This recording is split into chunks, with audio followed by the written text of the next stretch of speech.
उसके बाद एक के बाद एक बिखरते चले गए विकेट। और हम ये भी बता रहे हैं आपको कि आज प्लेयर्स की तरफ से कैसा परफॉर्म किया गया। हालांकि चेन्नई के प्लेयर्स का परफॉर्मेंस है जो इस वक्त हम आपको दिखा रहे हैं, जिसमें आप देखिए कि कॉनवे ने 8 रन दिए, 8 रन उन्होंने बनाए 16 बॉलों में, और स्ट्राइक रेट इस दौरान जो है 50 का रहा। इसके बाद हम ऋतुराज गायकवाड़ की अगर बात करें तो 29 बॉलों में उन्होंने 47 रन बनाए, यानी कि अच्छा खेल उनकी तरफ से। ऋतुराज गायकवाड़ को तो मिल गई थी, लेकिन जो ओपनिंग पार्टनरशिप की जरूरत थी वो डेविन कॉनवे ने साथ नहीं दिया, और ऋतुराज गायकवाड़ शुरुआत में अकेले लड़े, शिवम दुबे लास्ट में अकेले लड़ते रहे। लेकिन वो कहते हैं ना कि आपने जब पहाड़ अपने सामने पहले ही खड़ा कर लिया था तो फिर पहाड़ चढ़ना बहुत मुश्किल काम हो जाता है। तो वही काम हुआ चेन्नई सुपर किंग्स के साथ। और आपको बता दें कि जयपुर के मैदान पर पहली बार 200 रन का आंकड़ा किसी टीम ने पार किया T20 में।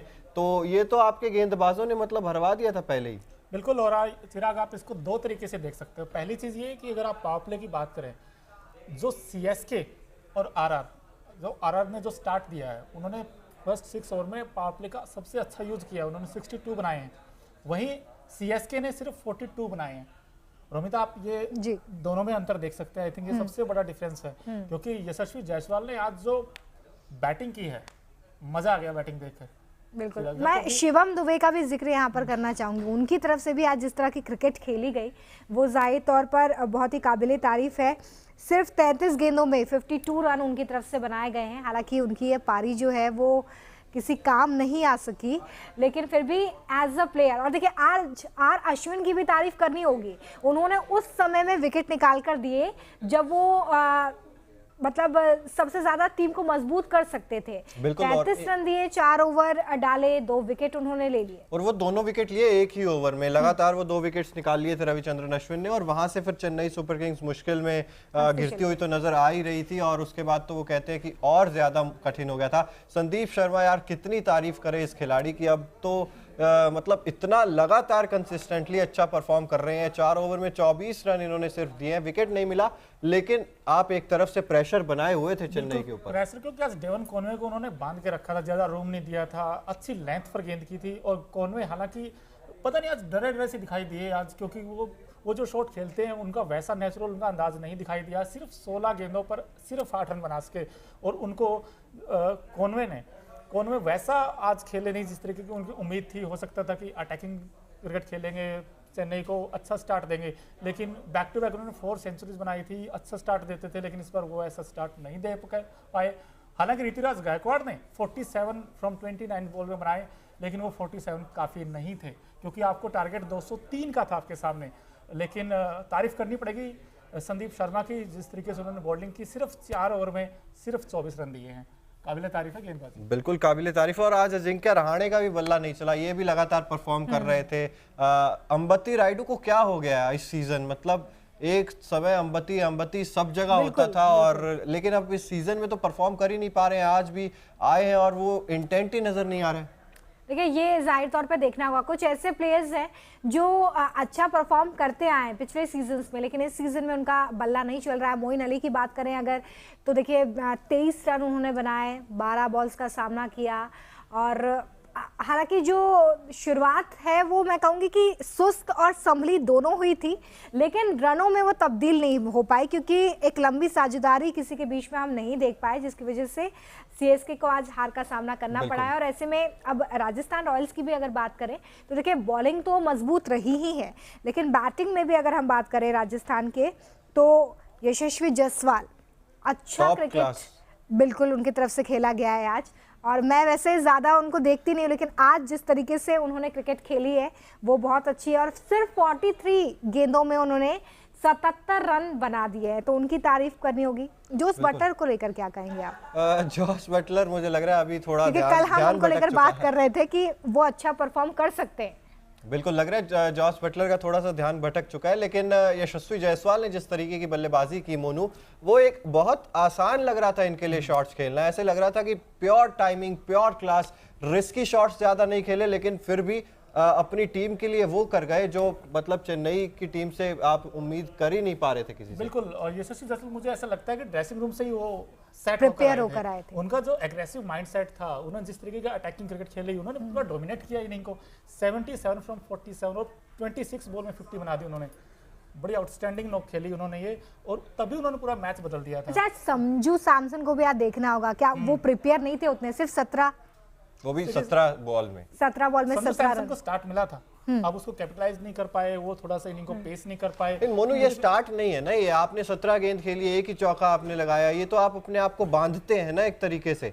आप प्रेशर तभी बना पाएंगे जब आप हाथ खोलेंगे। अटैकिंग क्रिकेट ऐसा लगा होगा बिल्कुल। क्योंकि एक एंड से आप यशस्वी जायसवाल अच्छे रन बना रहे थे तो उनको सोचा कि स्ट्राइक लेकर देंगे, लेकिन संजू सैमसन को भी रन बनाने पड़ेंगे थोड़ा सा, क्योंकि वो जो नंबर 3 पर बैट्समैन जो स्लॉट है ना, वहां से मैच बनता भी है, और वहां से अगर वो रन बनाते हैं तो हो सकता है ये 220 230 तक भी स्कोर जा सकता है। लेकिन चलिए, उनके पास 32 रनों से अगर जीत हासिल की है यहाँ पर राजस्थान रॉयल्स ने, तो फिर आपको संजू सैमसन कितना चुभाया नहीं। लेकिन ये रन्स, ध्रुव जुरेल के ये रन्स बहुत ज्यादा काम आए राजस्थान रॉयल्स के। आखिरी में आके 15 गेंदे 34 रन, 226 का स्ट्राइक रेट, इन्होंने लास्ट में तो ऐसा मतलब तूफान मचा दिया था। अब अगर बात करें 18वें ओवर तक, जैसा कि हम अभी बात कर रहे थे, तो लगभग बराबर ही थी चेन्नई सुपर किंग्स और राजस्थान रॉयल्स, लेकिन वो फर्क कहाँ आया?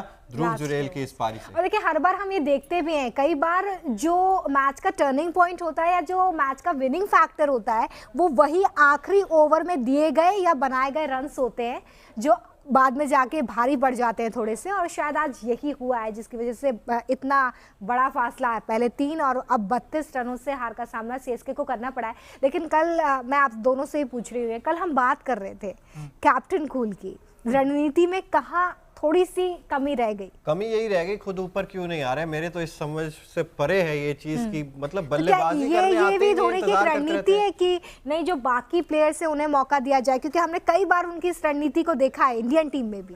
नहीं, वो ठीक है, लेकिन आप शायद यहाँ पर आप ऊपर आ सकते थे। मतलब महेंद्र सिंह धोनी, फैन फॉलोइंग भी इतनी है, पहला विकेट गिरते ही यूं तो लोग धोनी धोनी करने लग जाते हैं, लेकिन आप बहुत लेट आ रहे हैं मुझे लगता है खुद महेंद्र सिंह धोनी। और रविंद्र जडेजा से तो बेहतर फिनिशर आप अपने आप को मान सकते हैं, तो आप उनसे तो ऊपर आ ही सकते हैं। बिल्कुल। और आपको एक बात बताऊं, मैच है ना ऊपर आके जीते जाते हैं, ना कि नीचे आकर, क्योंकि आप बार बार हम कहते हैं कि एमएस धोनी क्यों ऊपर नहीं आ रहे, क्यों, ये सबसे बड़ा सवाल है।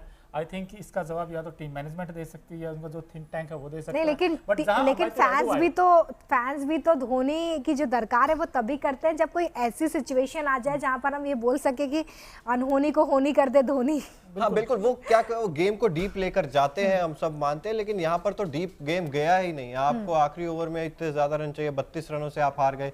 तो मुझे लग रहा है कहीं ना कहीं महेंद्र सिंह धोनी को, बाकी रणनीति ठीक है, आप हार इतना ज्यादा भी आप हार नहीं रहे हैं। पॉइंट्स टेबल की भी अगर मैं यहाँ पर जिक्र करूँ तो थर्ड नंबर पर है चेन्नई सुपर किंग्स, दूसरे नंबर पर अब गुजरात टाइटंस है और तीसरे पे चेन्नई सुपर किंग्स है, पहले पर राजस्थान रॉयल्स आ गई है।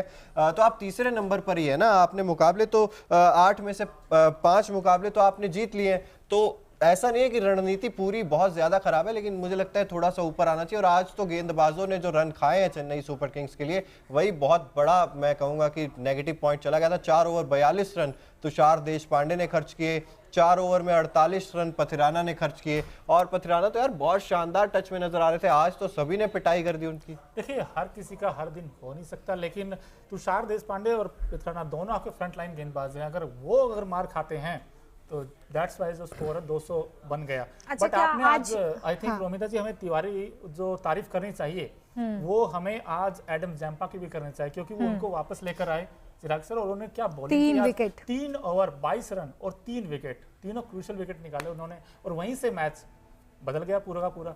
लेकिन अब मजे की बात यह है कि राजस्थान अब टॉप पर चला गया। बिल्कुल 3 विकेट निकाले, और खास तौर पर देखिए यहाँ पर हमें पता था कि जयपुर के विकेट पर, क्योंकि वो कहते हैं ना कि दूध का जला छाछ भी फूक फूक कर पीता है, तो ये हार लखनऊ से मिली थी, वहां पर पता था स्पिनर्स चलेंगे, ट्रेंट बोल्ट नहीं खेले, उनकी जगह ये एडम जैम्पा खेले, तो वहां पर आप 3 विकेट्स ले गए। तो डिसाइडिंग फैक्टर तो ये हो ही जाता है ना कि आपको पता था कि आपको जयपुर के विकेट पे किन खिलाड़ियों के साथ खेलना है, आप उन्हीं खिलाड़ियों के साथ खेले और आपने शानदार प्रदर्शन किया। इसके अलावा देखिए, मैं बात कर रहा था पथिराना की, तो बात हम लोग कर ही रहे थे, तुषार देशपांडे ने भी रन खाए खूब। उसके अलावा अगर मैं बात करूं, मोइन अली 2 ओवर में 17 रन इन्होंने दिए, आकाश सिंह 2 ओवर 32 रन खर्च किए आकाश सिंह ने भी आज। ये सब गेंदबाजी अच्छी कर रहे थे पिछले कुछ मुकाबलों में, लेकिन आज का जो दिन आप जैसा कह रहे हो ना, वो दिन था ही नहीं चेन्नई के गेंदबाजों का। आई डोंट नो उन्होंने क्यों ऐसा किया। मोइन अली ने सिर्फ 2 ओवर में 17 रन दिए, तो उसके बाद वो वापस नहीं लेकर आए, आपने आकाश से दोबारा बॉलिंग करवाई, उन्होंने तो बड़े महंगे एक्सपेंसिव साबित हुए। तो आई थिंक ये विकेट वैसे स्पिनिंग के लिए थोड़ा अच्छा था as compare to the seamers के मुकाबले। बिल्कुल स्पिन हो रही थी गेंद थोड़ी नीचे भी रह रही थी, विकेट ही कुछ ऐसा था